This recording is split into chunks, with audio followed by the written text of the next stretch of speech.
Hello guys, welcome back to our channel Mr and Mrs Pandit. So हमें बहुत सारे request मिले थे कि इंडिया चाइना वॉर 1962 पे Yes. रिएक्शन देने के लिए बाई खान सर। यस, सो सोचे चलो आज इसी मौके पर हम इस वीडियो पर रिएक्ट करते हैं। हमें बहुत दिन पहले करना चाहिए था Yes. क्योंकि चाइना के कारण जो पूरे देश, पूरे सब मतलब पूरे वर्ल्ड कितना भुगत चुके हैं हम सबको पता है। Yes. और ये जो एक सेंसिटिव टॉपिक है, इसके ऊपर बात करने के लिए भी हमें लग रहा था कि हम क्या करें, बोले या नहीं बोले, लेकिन बोलना चाहिए, है बोलना ना। चाहिए क्योंकि पहले past भी वो में लोग जो ऐसा भी किए कुछ थे, हुआ पास्ट है। में जो हुआ था उस बारे में भी बातचीत हो जाएगा, इस बारे में जो अभी प्रेजेंटली चल रहा है उस बारे में भी बातचीत हो जाएगा। ये चैनल और ऑल अबाउट हमारे रिएक्शन के इंडिया ऊपर है। चाइना के बॉर्डर पर सब Yes. हमेशा टेंशन चलता ही हमेशा, रहता है, तो सोचे yes. चलो आज इसी पे रिएक्शन इसी पे रिएक्शन दे। इवन इस टॉपिक को लेके एक वेब सीरीज भी बना है जो हाँ. तुम उस दिन मूवी देख रहे थे, हाँ. राइट।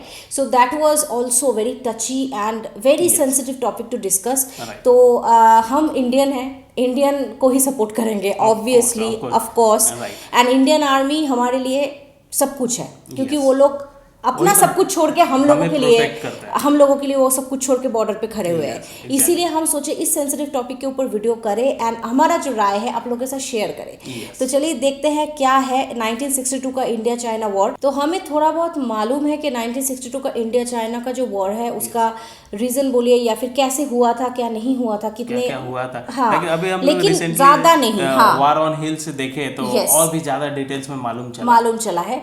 तो मतलब इस वीडियो के थ्रू पूरा पता चल जाएगा। तो हम बहुत एक्साइटेड है। चलिए शुरू करते हैं आज का वीडियो। अगर आपको हमारा रिएक्शन, हमारा एक्सप्लेनेशन पसंद आता है तो प्लीज हमारे चैनल को सब्सक्राइब किए बगैर बिल्कुल मत जाइएगा and also please click on the notification bell. Yes, and also please follow us on Instagram. Yeah so let's get started. Yes.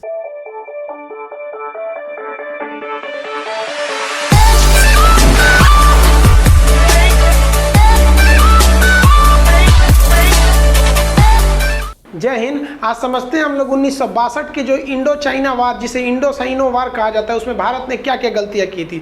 देखिए, जिस तरह से इंडिया को इंडियंस, इंडिया के रहने वाले को इंडियंस कहते हैं, आयरलैंड के रहने वाले को आयरिश कहते हैं, पाकिस्तान में वाले को आतंकवादी कहते हैं, उसी तरह चाइना में रहने वाले को साइनो कहते हैं। तो साइनो इंडिया वार 1962 में हुआ था। उसमें कई गलतियाँ थी। पहली कि जवाहरलाल नेहरू को लग रहा था कि चाइना युद्ध नहीं करेगा। अब चाइना फुल टू प्लान में था युद्ध करने का, ये युद्ध टाल रहे थे। और ये युद्ध की घोषणा जानते हैं कहाँ की थे? नेपाल में जाके। क्योंकि ये काठमांडू एयरपोर्ट पे उतरे तो मीडिया वालों ने पूछा कि चीनी सेना आपके यहाँ घुस गई है, आप क्या कहेंगे? तो ये कह रहे हैं काठमांडू में रह के कि मैंने आदेश दिया है कि चीनियों को खदेड़ दो। अब चाइना तो चाह ही रहा था कि आप कोई गलती करिए, और नेपाल में है। आप खुद सोचिए कि आपकी खुफिया एजेंसी क्या कर रही है कि आपके देश पर हमला होने वाला है, उस समय आप नेपाल में हैं। और कृष्णा मेनन उस समय लंदन में थे। हद है भाई, रक्षा मंत्री लंदन में है, प्रधानमंत्री नेपाल में। युद्ध होगा ही, थोप दिया उसने। तो एक तो जवाहरलाल नेहरू की जो नीतियाँ थी उस समय कहीं ना कहीं तो कहिए कि जवाहरलाल नेहरू अपने रिटायरमेंट के एज में आ रहे थे, और वो चाहते थे एक विश्व शांति का एक संदेशवाहक बनकर यूएनओ के महासचिव बन जाए, जैसे अभी जो त्रिवेली ये आपके एंटोनियो गुटेरस, तो उस समय चाहते। तो कहीं ना कहीं इनकी एक महत्वाकांक्षी भूमिका थी। और गुट निरपेक्ष के संगठन के संस्थापक रहे थे, ये थे। इनके समकक्ष कर्नल नासिर थे, अहमद सुकार्नो और कर्नल मार्शल टीटो, ये लोग थे। तो ये अपने आप की पहचान एक विश्व के बड़े नेता के रूप में करना चाहते थे। इस वजह ये शांत रह रहे थे। और एक इनकी मजबूरी भी थी कि हम लोग हाल फिलहाल में आज़ाद हुए थे, इकोनॉमी नाम की चीज़ नहीं थी, टेक्नोलॉजी कुछ नहीं था। तो एक ये सोच रहे थे कि कहीं ना कहीं इनका भी सोचना एक ठीक था कि नहीं, चाइना से हमें युद्ध टालना है। तो भाई साहब, टालना है तो इसका मतलब क्या हुआ? वो चढ़ जाएगा तो हमको जवाब भी नहीं देना है। और आग में तो घी का काम किए थे हमारे ये भाई साहब। देखिए, कृष्णा मेनन रक्षा मंत्री उस समय के, इनको कोई मतलब नहीं था। पहला जीप घोटाला इन्हीं के समय में हुआ था। इन्होंने कहा कि एयरफोर्स और नेवी को तो आगे ही नहीं बढ़ने दिया। एयरफोर्स से कहा कि अगर आप एयरफोर्स आगे बढ़ेगी, नेवी आगे बढ़ेगी तो युद्ध बहुत बड़ा रूप ले लेगा, जिससे समस्या आने लगेगी। इसलिए इसे अंतर्राष्ट्रीय एक बहुत बड़ा युद्ध का रूप न लिया जाए। तो आप बताइए ना, यहाँ पर तो क्या फायदा हुआ हम लोग को अक्साई चीन गंवाने का? उतना बड़ा एरिया चले गए लोग। उस समय हमारी एयरफोर्स चाइना की एयरफोर्स से ज़्यादा पावरफुल थी। उस समय चाइना के पास इतनी टेक्नोलॉजी ही नहीं थी कि वो हिमालय पार करके आ जाता। और जब वो तिब्बत पार करेगा, हिमालय पार करेगा, तब वो लद्दाख में घुसेगा। और हम लोग की एयरफोर्स तो आज भी दौलत बेग ओल्डी में जा सकती है सब। उस वक्त भी हम लोग के पास वो अवेलेबल था, लेकिन इन्होंने उड़ने ही नहीं दिया।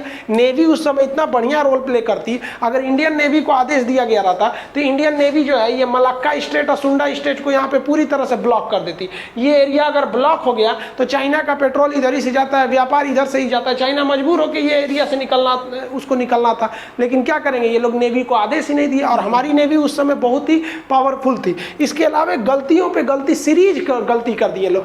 चाइना एक और लद्दाख के एरिया में हम लोग युद्ध झेल रहे थे, एक और अरुणाचल प्रदेश में झेल रहे थे। अरुणाचल प्रदेश में तो चाइना ने कब्जा कर लिया था, और बाद में उसने अंतर्राष्ट्रीय प्रेशर में आकर अरुणाचल प्रदेश का कुछ हिस्सा वापस वहां पे गए थे सर, और उसे कहता है दक्षिणी तिब्बत। तिब्बत तो खुद कब्जा किया है 1959 में, और अरुणाचल प्रदेश को कहता है दक्षिणी तिब्बत कहता है। तो यहाँ सीरीज में गलतियां की गई। देखिए इम्यूनेशन जो थे, गोला बारूद हथियार, वो घट गए थे। अब बताइए फौजियों के पास 200-250 गोलियां थी सर, अब 200-250 गोली फौजी क्या करेंगे सर, उस समय गोली घट गई थी, जबकि 200-250 गोली तो आदमी रैपिड फायर कर देता है, तो वो उस समय का हालात था। लेकिन अभी देखेंगे तो गोलियों की कोई कमी नहीं है। वो 1962 था, अभी भारतीय सेना को एमुनेशन की कोई कमी नहीं है, पीछे से इसकी सप्लाई लाइन में कहीं नहीं रोका गया है। अब एमुनेशन की कभी कमी आने वाली नहीं है, क्योंकि एमुनेशन की हमारे खुद के ऑर्डिनेंस फैक्ट्रीज हैं सब, जो पीछे सप्लाई लाइन है। 1962 वाली स्थिति तो होने नहीं देंगे। देख लीजिए अभी गोली की कोई कमी नहीं देगी।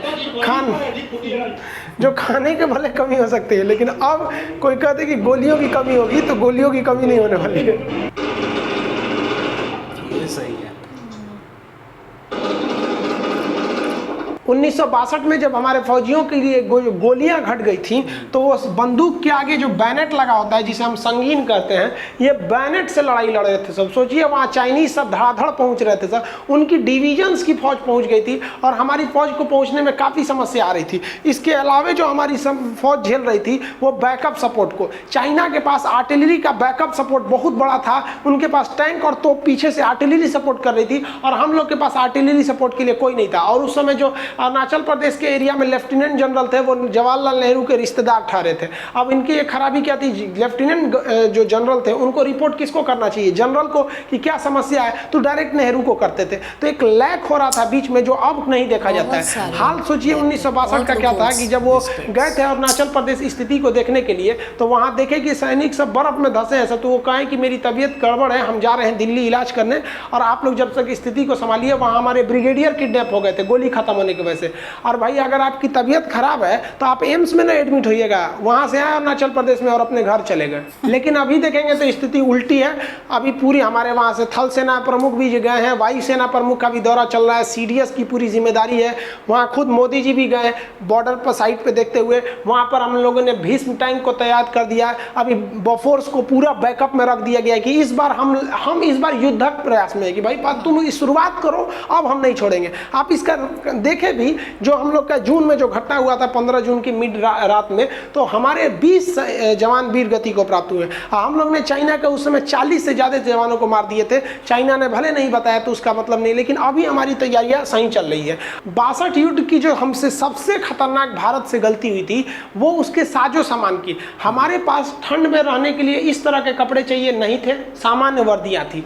हमारे पास जूते चाहिए थे, आर्मी के बूट प्रोफेशनल, जबकि हमारे पास कैनवास का शूज था जो कपड़े के होते हैं। अब सोचिए इसमें बर्फ में हमारे सैनिक, ठंड से कई सैनिक शहीद हो गए साहब। उनके पास सोने के लिए टेंट नहीं था, वो पेड़ के नीचे सोया करते थे लोग।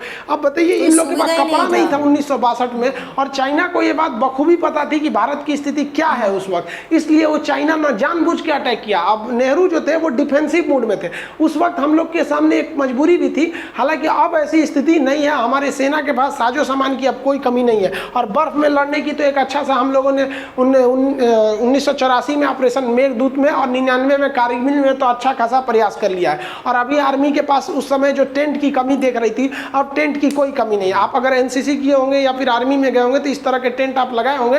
ये टेंट 10 से 15 मिनट में लग जाते हैं, इसके पार्ट बाई पार्ट आते हैं, खुल के लग जाते हैं सब ये। और ये टेंट लगा सकते हैं, और ठंड के दिन में लगाने के लिए एक स्पेशल टाइप का टेंट है, ये किसी भी तरह के ठंड को अंदर आने नहीं देता है। और उस समय हमारी जो सप्लाई लाइन काट दी गई थी चाइनीज आर्टिलरी की वजह से, तो हमारे सैनिकों के पास खाना नहीं पहुंच गया था। वो बेचारे भूखे पेट कैसे लड़ सकते हैं। वो भी एक कहावत भी कहा जाता है कि सेना कितना आगे जाएगी ये उसके डिपेंड करता है पेट में कितना अनाज है। तो अभी क्या है कि हर बटालियन के पास अपनी जो पर्सनल कुक और सप्लाई लाइन है वो उसको एनफ रखा जा रहा है कि भाई अगर हम लोग के पास अगर कहीं कनेक्शन कट भी जाता है तो कम से कम खाने का कनेक्शन ना कटे। और खाने को भी हम लोग इन्वायरमेंट के हिसाब से देते हैं अब आर्मी में कि कहाँ कैसा माहौल है उस हिसाब से खाने को बढ़िया दिया जाए। हालांकि देखेंगे तो अभी चाइनीज मीडिया ने कहा था कि भारतीय सेना को खाना नहीं मिल पाता है। अजब हाल है, भारतीय सेना को खाना नहीं मिलता है। कभी किसी पंजाबी से मिलिए, वो बिना घी और लस्सी या छाछ के पीवे नहीं करेगा। चलिए तो 3 टाइम खाता है और उतना नाश्ता कर जाएगा। तो अब इसको लगता है खाना नहीं मिलेगा।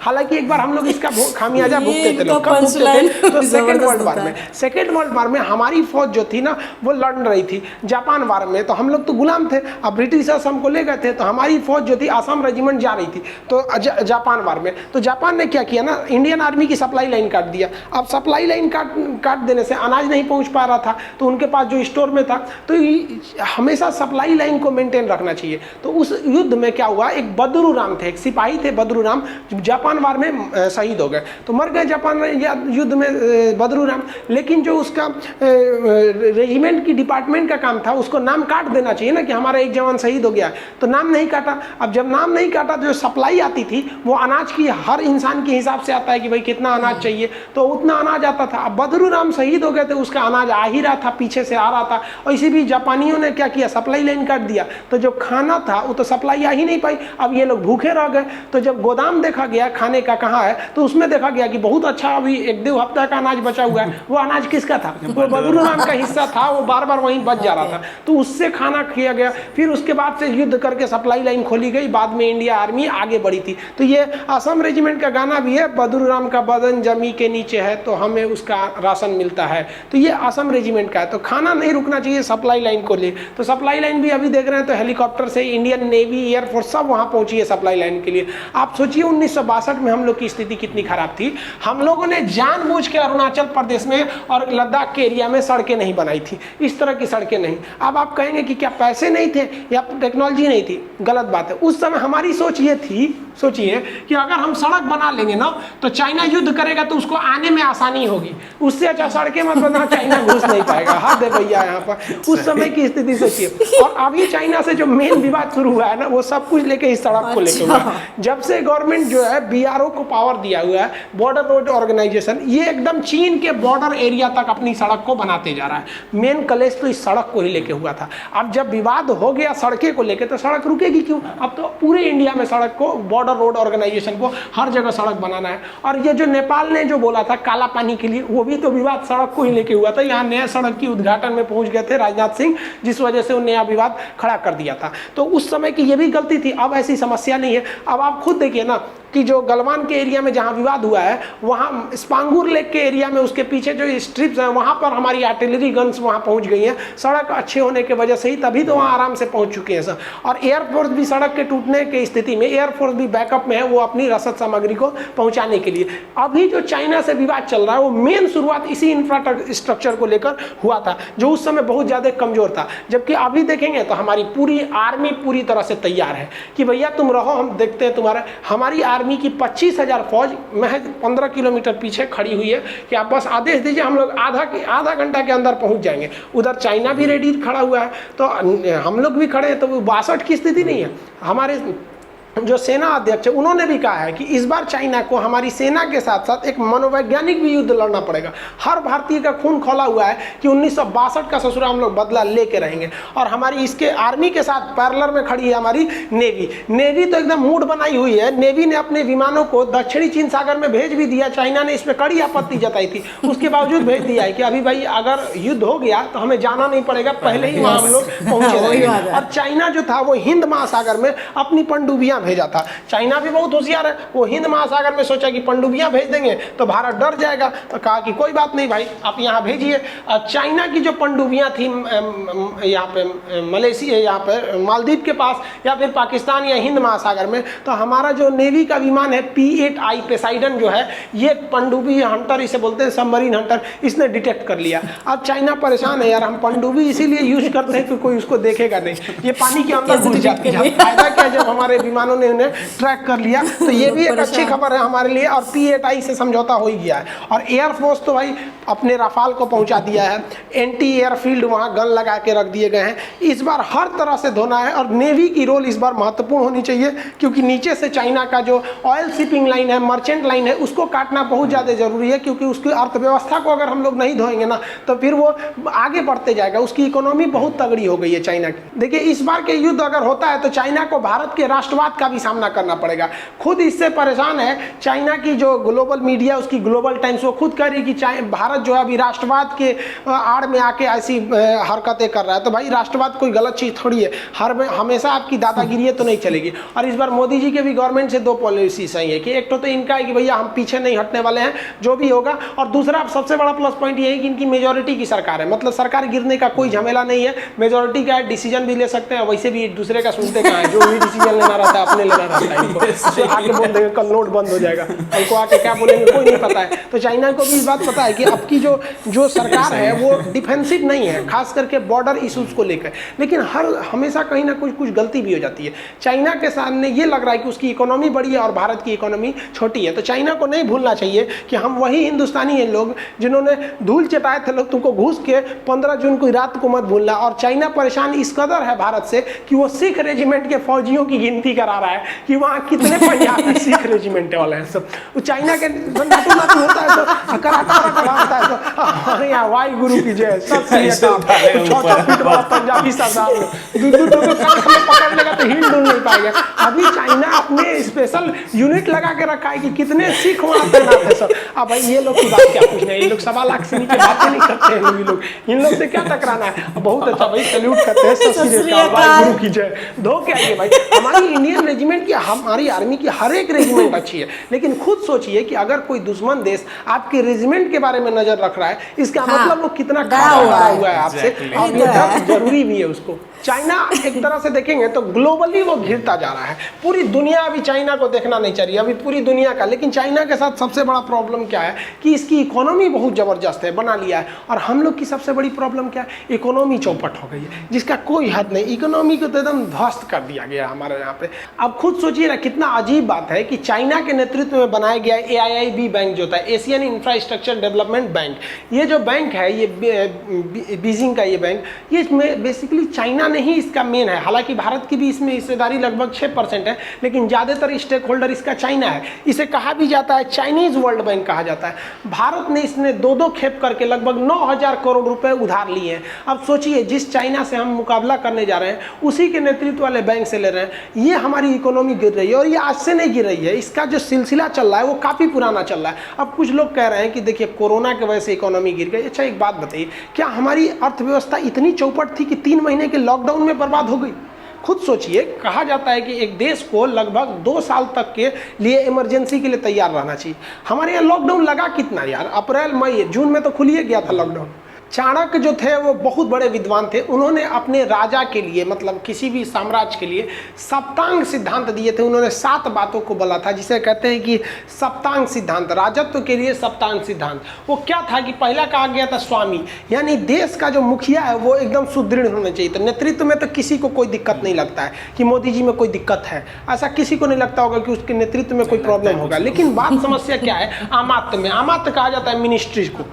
अब आप खुद सोचिए, दिल पे हाथ रख के आप ही बताइए, क्या मैडम से देश की अर्थव्यवस्था संभल रही है?